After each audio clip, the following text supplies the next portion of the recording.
Hey, Rubies, and welcome back to another Leveling Up with CC Gray transition video. Rubies, we made it to 11 months. I cannot believe I went dye-free for 11 months when I could not go 3 weeks without dyeing it before. In our last conversation, I told you all that I was going to go 30 days without putting any heat in my hair, and I did it, but on the 30th day, there was heat. And the only reason that I did that, Rubies, is because I wanted to make sure that you saw what my hair really looks like. When it's wet, it looks darker and it's kind of deceiving until you get in that sun. But it's wet and it's kind of deceiving and it looks darker. And I mean, even still now, looking at me from the front, it looks dark. But if you can see all around the top, I'm definitely gray.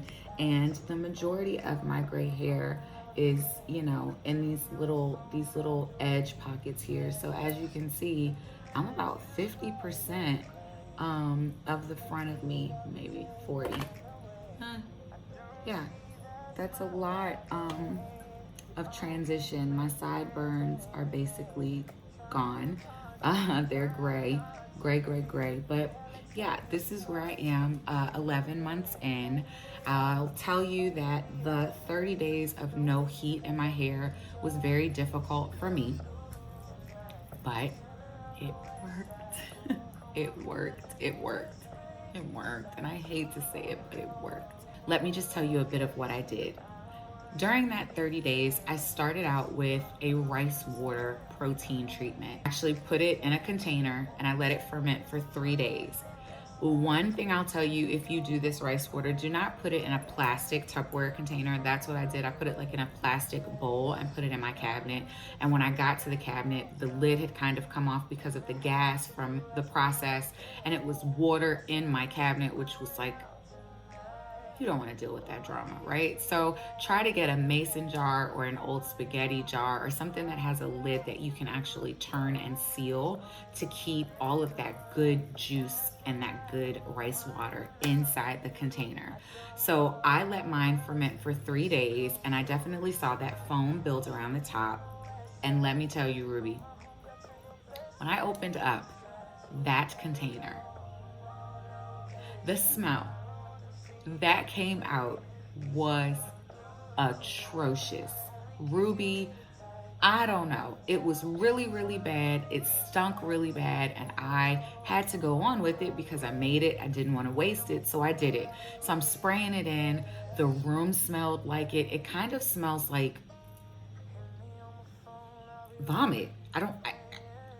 It is amazing how something that starts out with no smell can turn out smelling like that. That's all I'm gonna say. It was really bad, but I sprayed it all in my hair. I let it sit in my hair for like 6 hours. Once I put it in, I put, my giant bag, or you can put your shower cap, your clear shower cap on, or your heat insulated shower cap. But then after I put on my bag, I put on this red like towel that I've used, kind of locks everything in, and I let it sit for 6 hours and I went about my day. I did go back. I washed it out. After I washed it out, I could still smell it.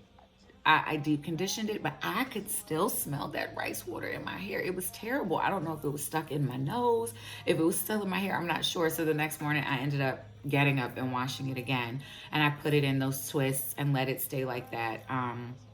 Again, so it was a really great experience, and it was freeing to not have to worry about my hair or do anything. And I'll say that before, when I was straightening my hair, it has grown a bit from the last video I did, but I also noticed that when I would wear my hair like this before, Rubies, I could see like spaces and gaps in my hair, and they're very few spaces and gaps. I actually have to move for you to see the spaces and gaps because the back of my hair broke off so bad. It broke off so bad. So that's starting to fill back in.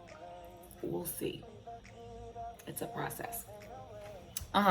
So this is where I am 11 months in, and I'm definitely going to go back and do the rice water treatment one more time, and I'll document the entire thing, as well as use some oils or some orange peels or something to kind of lower the funk of that rice water because it was really great.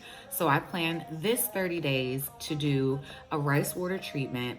Then I'm going to do an aloe vera deep conditioning treatment. And then I'm going to put my hair in a lot of little twists. And I'm going to actually try to do the crochet passion twists again. This is always difficult, especially because we're transitioning. And it's like, what hair color do you buy? Do you buy gray hair? Do you buy black hair? Like, so we'll see what I bought. And I'll use this very new process that I saw that is not, it has no tension. There are literally, you can use rubber bands, but I've also seen another young lady who's done it with just connecting the twists and then doing flat twists in the back.